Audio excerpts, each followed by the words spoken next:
அடடே! Plastic cover பேக்கா இந்த மாதிரி கூட யூஸ் பண்ணலாம். உங்க மிக்ஸி ஜார் இந்த மாதிரி இருக்கா? அப்ப இந்த வீடியோ உங்களுக்காக தான். நெத்தியில வைக்கிற பொட்டை இது தெரிஞ்சா இனிமே காதுல தாங்க வைப்பீங்க. ஒரு ஊக்கு இருந்தா மட்டும் போதுங்க, கிச்சன்ல உங்கள சேஃபா வச்சுக்கலாம். அஸ்ஸலாமு அலைக்கும். ஹாய் ஃப்ரெண்ட்ஸ், எல்லாரும் எப்படி இருக்கீங்க? இன்னைக்கு நம்ம சேனல்ல புது கிச்சன் டிப்ஸ் எல்லாம் ஷேர் பண்ண வந்திருக்கேன். முடிஞ்ச அளவு வீடியோவை ஸ்கிப் பண்ணாம ஃபுல்லா பாருங்க. இப்பதான் ஃபர்ஸ்ட் டைம் பாக்குறீங்க அப்படின்னா சப்ஸ்கிரைப் பண்ணி சப்போர்ட் பண்ணுங்க. Welcome to Elan kitchen. First tip பார்க்கலாம். இந்த மாதிரி இந்த கப்பு உடஞ்சிருச்சு, இல்லை நம்ம அந்த கப்பை வந்து யூஸ் பண்ண முடியல, பழைய கப்பாக ஆயிடுச்சு அப்படின்னா இது வந்து சிம்பிளான ஒரு யூஸ் தாங்க. இதில் வந்து நீங்கள் என்ன அரிசி யூஸ் பண்ண நினைக்கிறீங்களோ அந்த அரிசி யூஸ் பண்ணிக்கோங்க. இப்போ நான் வந்து இது ஃபுல்லாகவே வந்து அரிசியை வந்து ஃபில் பண்ணிட்டேன். இந்த அரிசிக்கு மேலே வந்து நான் 10 கிராம்பு எடுத்து இந்த மாதிரி அடுக்கி வச்சுக்கிறேன். இது வந்து ஃபுல்லாக வந்து ஒரு கவர் பண்ண போகிறோம். இது வந்து நார்மலாக ஒரு பேப்பர் எடுத்து நீங்கள் இந்த மாதிரி கவர் பண்ணலாம், இல்லை டிஷ்யூ இருக்குது அப்படின்னாலுமே இதை கவர் பண்ணிக்கலாம். இந்த மாதிரி வந்து பேப்பரை கிழிச்சு இது மேலே ஒரு ரப்பர் பேண்ட் போட்டுக்கிறேன். போட்டதுக்கப்புறம் வந்து ஒரு ஊக்கு வச்சு நான் அதை ஃபுல்லாகவே ஹோல் பண்ணி எடுத்துக்கிறேன். குட்டி குட்டி ஹோலாக போட்டாவே போதும். ஸோ ஒரு ஊக்கு வச்சு நம்ம ஈஸியாக போட்டுடலாம். நான் வீடியோவில் பண்ணுற மாதிரி ரப்பர் பேண்டோ இல்லை நீங்கள் வந்து கயிறு நூல் யூஸ் பண்ணியோ நீங்கள் வந்து இந்த மாதிரி போட்டுக்கலாம். போட்டதுக்கப்புறம் இந்த மாதிரி சின்ன சின்ன ஹோலாக போட்டு எடுத்துகிட்டு இது என்ன பண்ண போகிறோம் அப்படின்னா, நம்ம வந்து துணி வைக்கிற செல்ஃபில் தான் வந்து இந்த கப்பை கொண்டு போய் வைக்க போகிறோம். அதில் வந்து நம்ம துணிக்கு வந்து ஈர வாசனையெல்லாம் அடிக்குது அப்படின்னா இந்த அரிசி வந்து அந்த வாசனையெல்லாம் அப்சர்வ் பண்ணி நம்மளுக்கு வந்து நல்ல ஃப்ரெஷ்ஷான ஸ்மெல்லாக கொடுக்கும். கண்டிப்பாக ட்ரை பண்ணுங்கள். உடனே இந்த மாதிரி செஞ்சு உங்களோட துணி கபோர்ட் வார்ட்ரோப்லலாம் இந்த மாதிரி செஞ்சு வைங்க. கண்டிப்பாக ஹெல்ப்ஃபுல்லாக யூஸ்ஃபுல்லாக இருக்கும். ஒரு சிம்பிளான டிப்பு தான். நம்ம உடஞ்ச கப்பையுமே ரீயூஸ் பண்ண மாதிரி ஆகிடுச்சு. இந்த மாதிரி ஒரு பவுல் எடுத்துக்கிறேன். இதில் நம்ம வீட்டில் டெய்லி யூஸ் பண்ணக்கூடிய டால்கம் பவுடரை வந்து நான் அதில் எடுத்துக்கிறேன். ஸோ ஓரளவு நீங்கள் பவுடர் எடுத்துகிட்டால் போதும். இதில் நம்ம வாசனைக்காக நம்ம வீட்டில் என்ன யூஸ் பண்ணுறோமோ, கம்ஃபர்ட்டோ இல்லை சாஃப்டிச்சோ நம்ம வாசனைக்காக என்ன யூஸ் பண்ணுறோமோ அதை நீங்கள் எடுத்துக்கோங்க. இதை வந்து நம்ம கூடுதலாகவே கொஞ்சம் எடுத்துக்குவோம். ஏன்னா நம்மளுக்கு லிக்விட் டைப்பில் தான் வேணும். ஸோ இதில் வேறு எதுவுமே நம்ம ஆட் பண்ண போகிறதில்ல. இப்போ இதை வந்து நல்லா கலந்து விட்டுட்டு நம்மளுக்கு லிக்விட் டைப்பில் தான் இருக்கணும், ரொம்ப கெட்டியாலாம் இருக்கக்கூடாது. ஸோ இந்த மாதிரி வந்து நம்ம கலந்துக்கலாம். இது வந்து நம்ம என்ன பண்ண போகிறோம் அப்படின்னு யோசிப்பீங்க. நம்ம வாஷிங் மிஷினில் வந்து நம்மளுக்கு சில டைமில் வந்து ஒரு பேட் ஸ்மெல் மாதிரி அடிக்கும். நம்ம துணியெல்லாம் லேட்டாக காய போடுறோம், எடுக்காமல் வச்சுருந்தோம் அப்படின்னா அதில் வந்து ஒரு ஸ்மெல் வரும். இந்த மாதிரி போட்டு வச்சுட்டோம் அப்படின்னா அந்த வாஷிங் மிஷின் தரக்கையிலே நல்ல ஸ்மெல் வரும். உங்களுக்கு ஈர துணியெல்லாம் வரும் இல்லையா, அந்த ஸ்மெல் வந்து மிஷினில் அடிக்கவே அடிக்காது. ரொம்பவே ஸ்மெல் வந்து குட்டாக இருக்கும்.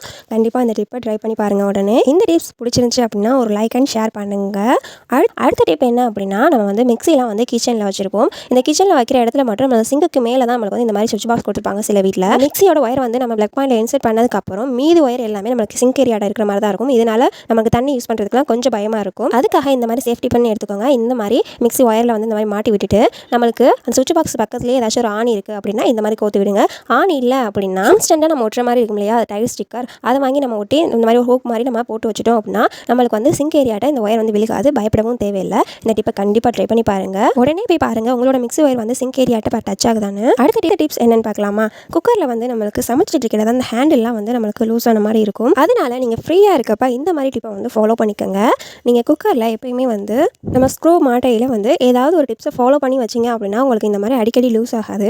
ஸோ இதுக்கு முன்னாடி என்னோட வீடியோவில் நிறைய டிப்ஸ் வந்து உங்களுக்கு நான் ஷேர் பண்ணியிருக்கேன். பார்க்காதவங்க போய் செக் பண்ணி பாருங்கள். ஸோ அதுவுமே நல்ல ரிசல்ட் கொடுக்கும். இன்றைக்கி நான் ஷேர் பண்ணக்கூடியது நல்லாவே ரிசல்ட் கொடுக்கும். நம்ம யூஸ் பண்ணிவிட்டு தூக்கி போடக்கூடிய இந்த மாத்திரை அட்டை, நம்ம எம்டி கவராக இருக்கு இல்லையா, இதை வந்து நம்ம கட் பண்ணி எடுத்துகிட்டு இதை தான் வந்து நம்ம இன்றைக்கி யூஸ் பண்ண போகிறோம். இதில் நம்ம யூஸ் பண்ணிவிட்டு வேஸ்ட்டாக இருக்கக்கூடிய அந்த பாட்டை மட்டும் கட் பண்ணி எடுத்துக்கலாம். இதை சுற்றி நல்லா கட் பண்ணி எடுத்துருங்க. எடுத்துகிட்டு நம்மளுக்கு ஒரு சின்ன ரவுண்ட் சைஸில் இருந்தால் போதும். அதுலேயுமே ஒரு சின்ன ஹோல் போட்டுட்டு குக்கரோட ஸ்க்ரூ இருக்கு இல்லையா, அந்த ஹோல் வழியாக வச்சுட்டு நம்ம அதை வச்சு டைட் பண்ணோம் அப்படின்னா ரொம்ப நாளைக்கு வந்து இது லூஸ் ஆகாமல் நல்லா கிரிப்பாக இருக்கும். கண்டிப்பாக ட்ரை பண்ணி பாருங்கள். இதுக்கு முன்னாடி டிப்ஸ்லாம் நான் வந்து நெய் பாலிஷ் வச்சுட்டு டைட் பண்ணுங்கன்னு சொல்லியிருப்பேன். அதுவுமே நல்ல ரிசல்ட் கொடுக்கும். இல்லை அப்படின்னா நம்ம பாத்திரம் தேய்ப்போம் இல்லையா, ஸ்க்ரப்பர், அந்த இரும்பு ஸ்க்ரப்பர்னு சொல்லுவோம் இல்லையா, அந்த ஸ்க்ரப்பரில் ஒரு நரம்பை மட்டும் எடுத்து அதையுமே இந்த ஸ்க்ரூவில் நல்லா சுற்றி விட்டுட்டு டைட் பண்ணிங்க அப்படின்னா அதுவுமே நல்லா கலடாமல் நல்ல ரிசல்ட் கொடுக்கும். இப்போ என்ன அப்படின்னா இதுவுமே வந்து சேஃப்டி காண்டி தான். ஸோ இந்த மாதிரி வந்து நம்ம வேஸ்டான கேரி பேக் எடுத்துக்கலாம். இந்த கேரி பேக்கை ரீயூஸ் தான் பண்ண போகிறோம். இதை வந்து நேராக இந்த மாதிரி ஸ்ட்ரைட்டாக வந்து நம்ம அந்த கசங்கி இருக்கிறதெல்லாம் எடுத்து விட்டுட்டு ஸ்ட்ரைட்டாக வச்சுட்டு இதில் ஒரு பக்கத்தை மட்டும் அப்படியே நம்ம வந்து ஒரு ஸ்கொயர் ஷேப்பில் வந்து கட் பண்ணி எடுக்க போகிறோம். நான் வீடியோவில் கட் பண்ணுற மாதிரி பார்த்துக்கோங்க. ஸோ ஃபுல்லாகவே வந்து ஒரு பக்கம் மட்டும் நம்மளுக்கு ஒரு ஸ்கொயர் ஷேப்பில் சதுரமாக ஒரு சேஃபாக இருந்தால் போதும். ஸோ அந்த மாதிரி கட் பண்ணி எடுத்துக்கிறேன். ஃபைனலாக நான் கட் பண்ணிட்டு காமிக்கிறேன். இந்த மாதிரி தான் வந்து நான் கட் பண்ணி எடுத்துருக்கேன். இதில் வந்து 4 கார்னர்லையுமே வந்து நம்ம இந்த மாதிரி டபுள் சைஸ் செலோ டேப்பை கொஞ்சம் கொஞ்சமாக கட் பண்ணி போட்டுக்க போகிறோம். டபுள் சைஸ் செலோ டேப் இல்லை அப்படின்னா நீங்கள் வீடியோ ஃபுல்லாக பார்த்துட்டு நம்ம நார்மலாக உள்ள டிரான்ஸ்பரண்டான டேப்பையை வந்து நீங்கள் யூஸ் பண்ணிக்கலாம். ஸோ இந்த மாதிரி நீங்கள் ஒட்டிட்டு நம்ம என்ன பண்ண போகிறோம் அப்படின்னா நம்ம ஸ்விட்ச் பாக்ஸில் தான் அதை வந்து கவர் பண்ண போகிறோம். ஏன் அப்படின்னா நம்ம அதிகமான வேலைகளை கிச்சனில் தான் பார்ப்போம். ஸோ நம்ம பாத்திரம் கழுவிட்டு எல்லாமே நம்ம லைட்லாம் ஆஃப் பண்ணி போகலாம். அந்த ஈரக்கையோட தான் நம்ம வந்து ஸ்விட்ச் பாக்ஸில் வந்து வைப்போம் இல்லையா, அதுக்காக வந்து இந்த மாதிரி வந்து கவர் பண்ணிட்டோம் அப்படின்னா நம்ம ஈரக்கையோட வைக்கையில் கரண்ட் பாஸ் ஆகாமல் இருக்கும். கண்டிப்பாக ஒரு சிம்பிளான டிப்பு தான். இப்போ வந்து ஐடியா ஓரளவு உங்களுக்கு கிடச்சிருக்கும். இப்போ டபுள் சைஸ் செலோ டேப்புக்கு பதிலாக நார்மல் செலோ டேப்பை நம்ம கூட யூஸ் பண்ணிக்கலாம். ஸோ நம்ம ஈரமான ஹேண்டை நம்ம யூஸ் பண்ணுறதுனால கரண்ட் பாஸ் ஆகிறதுக்கு வாய்ப்பு இருக்கு இல்லையா, இந்த மாதிரி நம்ம யூஸ் பண்ணிட்டோம் அப்படின்னா ரொம்ப சேஃப்டியாக இருக்கும். கண்டிப்பாக ட்ரை பண்ணி பாருங்கள். முடிஞ்ச அளவுக்கு ஈரக்கையோட நம்ம வந்து ஸ்விட்ச் பாக்ஸை தொட வேணாம். நல்லா கைகளை தொடச்சதுக்கப்புறம் முடிஞ்ச அளவு ஸ்விட்ச் பாக்ஸில் கை வைங்க. ஸோ ஈரக்கையோட யூஸ் பண்ணுறதை குறைச்சிக்கோங்க. ஸோ ரொம்பவே சிம்பிள் சிம்பிளான யூஸ்ஃபுல்லான இன்ட்ரெஸ்டிங்கான ஐடியாவாக இருக்கும். நம்ம நாளைக்கு டைட்டாகவே இருக்கும். அடுத்த டிப் என்ன அப்படின்னா, இந்த மாதிரி காலியான நெய் டப்பாவோ இல்லை இந்த சைஸில் உள்ள சின்ன டப்பாவோ நீங்கள் எடுத்துக்கோங்க. இதில் வந்து மூடியில் இந்த மாதிரி இருக்கிற பேப்பர் வந்து நம்ம எடுத்துடலாம். இப்போ மூடியில் வந்து பார்த்தீங்கன்னா நான் போடுற மாதிரி சின்ன சின்ன ஹோலாக போட்டுக்கோங்க. ஸோ ஓரளவு சின்னதாக போட்டால் போதும். இந்த மாதிரி குட்டியாக இருக்கக்கூடிய கண்டெய்னர்ஸை வந்து எப்போயுமே காலியானதுக்கப்புறம் தூக்கி போடாதீங்க. இது வந்து ரீயூஸ் பண்ணி வச்சிங்கன்னா ரொம்பவே க்யூட்டாக யூனிக்காக இருக்கும். இப்போ பாருங்கள், ஃபுல்லாகவே நான் வந்து ஹோல்ட் பண்ணி எடுத்துட்டேன். இப்போது இந்த கண்டெய்னரில் நான் வந்து கோதுமை மாவு வந்து ஃபில் பண்ணி எடுத்துக்கிறேன். கோதுமை மாவு ஃபில் பண்ணையில் நீங்கள் அதோட கொஞ்சமாக கார்ன்ஃப்ளவர் மாவு சேர்த்துக்கோங்க. என்னோட பழைய வீடியோஸில் வந்து நான் வந்து ஷேர் பண்ணியிருப்பேன். பழைய வீடியோஸில் உள்ளதெல்லாம் நான் உங்களுக்கு எதுக்கு ஷேர் பண்ணுறேன் அப்படின்னா, ஒரு ஞாபகப்படுத்துகிற மாதிரி இருக்கும். ஸோ இந்த மாதிரி வந்து நல்லா ஃபில் பண்ணிவிட்டு நம்ம ஹோல்ட் பண்ணி எடுத்தோம் இல்லையா, அந்த மூடி வச்சுட்டோம் அப்படின்னா நம்மளுக்கு சப்பாத்தி போடையில் வந்து நம்மளுக்கு வேஸ்ட் ஆகாமல் ரொம்ப சிந்தாமல் நம்மளுக்கு நீட்டாக இருக்கும். இது வந்து ஸ்டோர் பண்ணி வைக்கையில் அதுவுமே நல்லா யூனிக்காக இருக்கும். நம்ம சப்பாத்தி மாவை வந்து தனியாக ஒரு தட்டிலையோ இதிலையோ வச்சு எல்லா இடத்துலையுமே வந்து மாவு செதறாமல் இருக்கும். கண்டிப்பாக ட்ரை பண்ணி பாருங்கள். நம்மளுக்கு இந்த கொட்டுறதுக்குமே வந்து நல்லா ஈஸியாக இருக்கும், கம்ஃபர்ட்டாக இருக்கும். கண்டிப்பாக இந்த டிப்பை ட்ரை பண்ணி பாருங்கள். அடுத்த டிப் என்ன அப்படின்னா, இந்த மாதிரி வந்து நம்ம ஏதாச்சும் ஒரு பார்சல் பண்ணலையோ இல்லை வேறு ஏதாச்சும் நம்ம வந்து வேலை பார்க்கையில் இந்த மாதிரி டேப் வச்சு நம்ம ஒட்டிடுவோம். இது தவறுதெல்லாம் நம்ம ஒட்டிட்டோம் அப்படின்னா அது பிரிக்கையில் வந்து நம்மளுக்கு அந்த பேப்பர் ஃபுல்லாகவே வேஸ்ட் ஆயிடும். ஸோ அதில் இருக்கிறது எல்லாமே வந்து நம்மளுக்கு அதோட வந்து பிஞ்சிட்டு வந்துடும். ஸோ இது வந்து நம்ம பிய்யாமல் எப்படி இருக்கிறது அப்படிங்கிறது தான். பாருங்கள், நான் ஃபுல்லாகவே நல்லா டைட்டாக ஒட்டிட்டேன். ஒட்டினதுக்கப்புறம் இந்த கார்னரையும் அந்த கார்னரையும் நம்ம வந்து பிரித்து எடுக்கணும். ஸோ இது ரெண்டு மட்டும் தான் நம்ம பிரிக்கிறதுக்கு கொஞ்சம் சிரமமாக இருக்கும். மற்றபடி ஃபுல்லாகவே நம்ம ஈஸியாக சிம்பிளாக எடுத்துலாம். ஒரு சிம்பிளான ட்ரிக்கு தாங்க. இப்போ பாருங்கள், இந்த கார்னரை மட்டும் நான் பிரிச்சுக்கிறேன். அதே மாதிரி அந்த கார்னரை எடுத்துக்கலாம். ரெண்டு கார்னரையும் டைட்டாக பிடிச்சி இழுத்தோம் அப்படின்னா சூப்பராக வந்து அதுவாகவே ரிமூவ் ஆகி வந்துடும். இந்த செல்லோ டேப்பு நம்ம ஒட்டின இடத்துல எந்த ஒரு இதுவுமே இருக்காது. செல்லோ டேப்புமே வந்து கொஞ்சம் கூட பிஞ்சிருக்காது.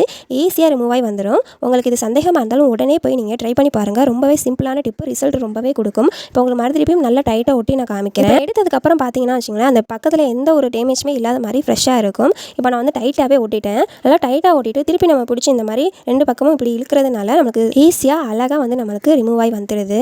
கண்டிப்பாக ட்ரை பண்ணி பாருங்கள். இந்த டிப்பை பார்த்துட்டு உங்கள் குழந்தைங்களுக்குமே சொல்லிக் கொடுங்க. ஸோ சின்ன சின்ன ப்ராஜெக்ட் ஒர்க்கு அப்படிலாம் இருக்குன்னா குழந்தைங்களுக்கு அதிகமாக இருக்கும். இந்த டிப்பை சொல்லிக் கொடுத்தீங்க அப்படின்னா ரொம்பவே யூஸ்ஃபுல்லாக இருக்கும்.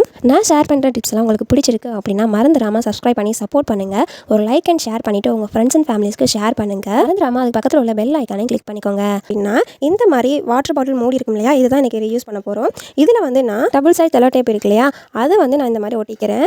ஒட்டி நல்லா ஷேஃபாக கட் பண்ணி எடுத்துகிட்டு நம்ம குழந்தைங்கலாம் ஸ்கூல் விட்டு வந்ததுக்கப்புறம் எந்த இடத்துல பேக் வைக்கிறாங்க, நம்ம பேக் வைக்கிறதுக்குன்னு ஒரு செல்ஃப் இடம் வந்து ஒதுக்கியிருப்போம் இல்லையா, அந்த இடத்துல வந்து இந்த மாதிரி ஸ்டிக் பண்ணிட்டீங்க அப்படின்னா நம்ம வந்ததும் சொல்லிக் கொடுங்க. டெய்லி வந்து ஐடி கார்டை இந்த மாதிரி வந்து ஹேங் பண்ணிடுன்னு சொல்லி கொடுத்துட்டோம் அப்படின்னா அதே பழக்கத்துக்கு வந்துடும். ஸ்கூலுக்கு போகையில் நமக்கு ஐடி கார்டை மறக்காமல் இருப்பாங்க.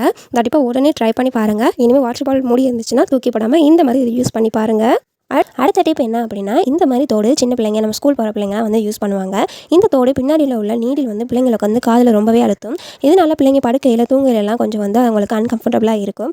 அதுக்காக என்ன பண்ண போகிறோம் அப்படின்னா, இந்த பின் வந்து எந்த இடத்துல வந்து ரொம்பவே அழுத்துதுன்னு நீங்கள் வந்து பிள்ளைங்கள்ட்ட கேட்டுட்டு ஒரு பொட்டு எடுத்து அந்த இடத்துல நம்ம ஒட்டி விட்டோம் அப்படின்னா பிள்ளைங்களுக்கு வந்து அழுத்தாமல் இருக்கும். ஸோ தூங்கையில் படுக்கையில் வந்து அவங்களுக்கு கம்ஃபர்டபுளாக இருக்கும். கண்டிப்பாக ட்ரை பண்ணி பாருங்கள். சின்ன பிள்ளைங்களுக்குன்னு இல்லை, நம்ம பெரிய ஆளுகளுக்குமே என்னைக்காவது நம்ம வந்து ஃபங்க்ஷனுக்கு கிளம்புறோம், இந்த மாதிரி தோடு வியர் பண்ணுறோம் அப்படின்னா நம்மளுக்கு வந்து கொஞ்சம் அழுத்துற மாதிரி இருக்கும். நம்மளுக்கு இல்லை ரொம்பவே அந்த இடம் வந்து பெயினாக இருக்க மாதிரி இருக்கும். அதுக்கு வந்து இந்த மாதிரி நம்ம வந்து நெத்தியில் வைக்கக்கூடிய பொட்டை வந்து இந்த மாதிரி நீங்கள் யூஸ் பண்ணிக்கலாம். நைட்டு தூங்கையில் நம்ம குழந்தைங்களுக்கு வலிக்குதுன்னு சொல்லிட்டு தோட வந்து கழட்டி வைப்பாங்க. காலையில் எழுந்திரிச்சு பார்க்கையில் மறந்துட்டு அதோடய ஸ்கூலுக்கு போயிடுவாங்க. அதுக்கு காதோடைய தோடு இருக்கும். ஸோ ரொம்பவே சிம்பிளான யூஸ்ஃபுல்லான ஐடியாவாக இருக்கும்னு நினைக்கிறேன். நீங்களுமே ட்ரை பண்ணி பார்த்துட்டு எப்படி இருந்துச்சுன்னு இதோட ரிவ்யூவாக நீங்கள் கமெண்ட்டில் எனக்கு ஷேர் பண்ணுங்கள். அடுத்த டிப் என்ன அப்படின்னா, இந்த மாதிரி நம்ம என்னைக்காச்சும் நம்ம வந்து ஒர்க் சாரி இல்லை பட்டு சாரியோ இந்த மாதிரி கட்ட இல்லை அண்டர் ஆர்ம்ஸ்டையோ இல்லை நம்ம ஜஸ்ட்டையோ நம்மளுக்கு உள்ள பல்லு வந்து விலகிக்கிட்டே இருக்கும். இது வந்து நம்ம அன்கம்ஃபர்டபுளாக ஃபீல் பண்ணுறோம் அப்படின்னா நம்மளுக்கு இந்த மாதிரி பல்லு அந்த ஓரத்தில் வந்து நம்ம டபுள் சைட் செல்லோ டேப் இருக்கு இல்லையா, அது வந்து ஸ்டிக் பண்ணிட்டோம் அப்படின்னா நம்மளுக்கு அந்த இடத்த விட்டு நம்மளுக்கு விலகாது. ஸோ நான் சொல்கிறது உங்களுக்கு ரொம்பவே புரியும்னு நினைக்கிறேன். உங்களுக்கு டபுள் சைட் செல்லோ டேப்லேயே டிரான்ஸ்பரண்டான செல்லோ டேப்பும் இருக்கும். அந்த மாதிரி வாங்கி வச்சுக்கிங்கனாலும் உங்களுக்கு ரொம்பவே யூஸ்ஃபுல்லாக இருக்கும். நம்மளுக்கு டெய்லி ஒர்க்கிங் உமனாக இருக்கீங்க, சாரி வியர் பண்ணுறவங்களா இருக்கீங்கன்னா இந்த டிப்பை மறந்துடாமல் ட்ரை பண்ணி பாருங்கள். ரொம்பவே ஈஸி அண்ட் ஹெல்ப்ஃபுல்லாக இருக்கும். ஸோ இந்த மாதிரி ஸ்டிக் பண்ணிவிட்டு இதில் மேலே உள்ளதை மட்டும் பிரிச்சுட்டு நம்மளோட அந்த பல்லுவோட கார்னரை ஒட்டி விட்டுட்டீங்க அப்படின்னா நம்மளுக்கு அந்த இடம் வந்து அந்த பல்லு வந்து நம்மளுக்கு அந்த இடத்த விட்டு நம்மளுக்கு விலகாமல் இருக்கும். கண்டிப்பாக இந்த ட்ரிப்பை ட்ரை பண்ணி பாருங்கள். இதனால சாரிக்கு ஏதாச்சும் ஆகுமோ அப்படிங்கிறதெல்லாம் நீங்கள் நினைக்கவே வேண்டாம். நம்ம யூஸ் பண்ணிட்டு த்ரோ பண்ணுறதுக்குமே ரொம்ப ஹெல்ப்ஃபுல்லாக இருக்கும். ஸோ அதை பிரித்து எடுக்கிறதுக்குமே ரொம்ப ஈஸியாக இருக்கும். வீட்டில் உள்ள ஹவுஸ் ஒய்ஃப்ஸுமே நீங்கள் என்னைக்காச்சும் சாரி வியர் பண்ணுறீங்க அப்படின்னா இந்த மாதிரி டிப்பை உடனே ட்ரை பண்ணி பாருங்கள். ரொம்பவே ஹெல்ப்ஃபுல்லாக இருக்கும். 100% ரிசல்ட் தரும். அவ்வளோதான், நம்ம ரிமூவ் பண்ணுறதுக்குமே ரொம்பவே ஈஸியாக இருக்கும். டிப் என்ன அப்படின்னா, இந்த மாதிரி ஜெர்கின்லாம் நம்ம வந்து பனிக்காலம் இதெல்லாம் முடிஞ்சதுக்கப்புறம் மடிச்சு வைப்போம். ஸோ இது மடிச்சு வைக்கிறதுக்கு ஒரு சிம்பிளான டிப்பு தாங்க. ஃபர்ஸ்ட் வந்து ஜெர்கின்ல ஃபுல்லாகவே நம்ம ஜிப்பை வந்து ஃபுல்லாக லாக் பண்ணி விட்டுருங்க. ஜிப்பை நல்லா லாக் பண்ணி விட்டுட்டு நான் மடக்கிற மாதிரி ஜெர்கினில் பாதி அளவுக்கு வந்து இந்த மாதிரி மடக்கி விடுங்க. அதாவது பெரட்டி விடுங்க. இந்த மாதிரி பெரட்டி விட்டுட்டு 2 ஹேண்டையுமே வந்து நான் மடிக்கிற மாதிரி மடிச்சு வச்சுக்கோங்க. இந்த ஹேண்டை இந்த பக்கமும் அந்த ஹேண்ட் அந்த பக்கமும் ஸ்ட்ரைட்டாக வச்சுக்கோங்க. ஸோ இந்த மாதிரி மடக்கி விட்டுட்டு அந்த ஹேண்டோட பகுதியில் அந்த ஷோல்டர் மட்டும் வந்து இன்னுமே நல்லா மடங்குற மாதிரி நீங்கள் மடக்கி விடணும். நான் சொல்கிறது உங்களுக்கு கொஞ்சம் புரியாமல் இருந்தாலுமே வீடியோவை ஃபுல்லாக பாருங்கள். அப்போ தான் உங்களுக்கு நல்லாவே தெரியும், நல்லாவும் புரியும். ஸோ இந்த ஷோல்டரை தான் நம்ம நல்லா மடக்கி விடணும். ஸோ இந்த கையையும் இந்த மாதிரி எடுத்து நல்லா நம்ம மடிச்சு விட்டுட்டு அப்படியே வந்து நம்ம 2ஆக ஃபோல்ட் பண்ணலாம். நம்ம எப்படி நம்ம சட்டை மடிப்போமோ அதே மாதிரி 2ஆக இந்த மாதிரி மடிச்சிடலாம். தோசையெல்லாம் மடக்கி போடுவோம் இல்லையா, அந்த மாதிரி நம்ம மடித்து வச்சிடலாம்.